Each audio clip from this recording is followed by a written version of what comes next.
marka loo eego dhulka aan joogno adduunyadan waxaa jiraan meelo aad u cajiib kuwaas oo aysan suurtagal ahayn inay ku noolaadaan dad xayawaanaad iyo wax walba oo nafley haddaba maantay waxaan idiin soo gudbinayaa 5 meelood kuwaas oo aysan ku nooleen wax dade intaan u gudagelin ka hor fiidiyoga iska hubi inuu ku saaran yahay calaamadda subscribe-ta gambaleelkana furo si kugu soo dhacaan fiidiyoyaasheena noo bilaaba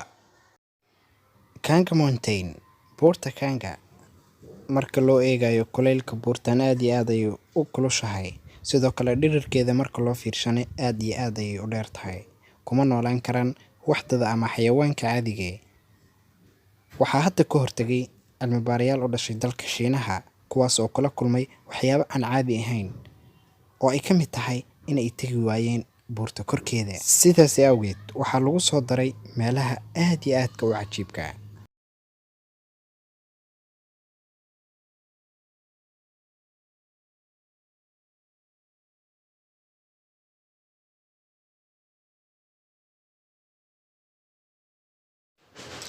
buurtii gaduudneed ee dunida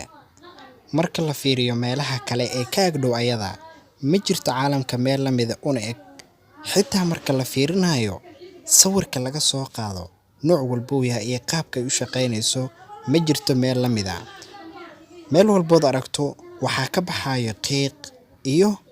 xitaa biyaheeda marka la fiirinayo waa gaduud waxa ay samaysaa mararka qaar meelo ay ka kacaan dab ama kuleyl taasoo sababtay kuleylkeeda aadka u sareeya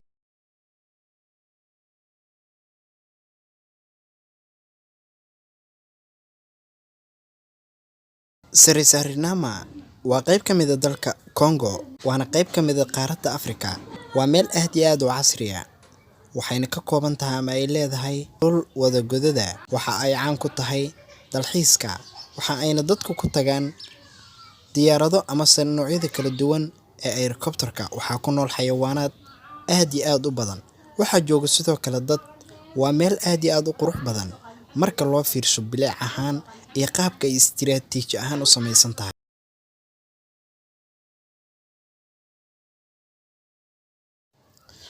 dhulka fidsan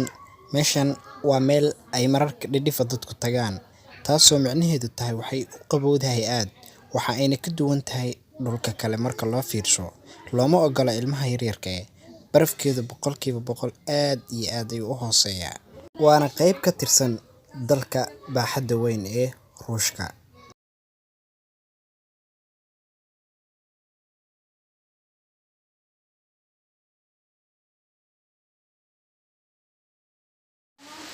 moolkii madooba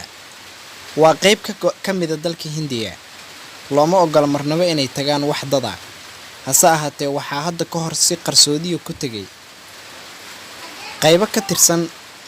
oo dhashay dalka Hindiya maxaa ku dhacay diyaaradii ay wateen waxaa ka go'ay wax baalihii sidoo kale waxa ay arkeen waxyaabo ay fahmi waayeen waxa ay yihiin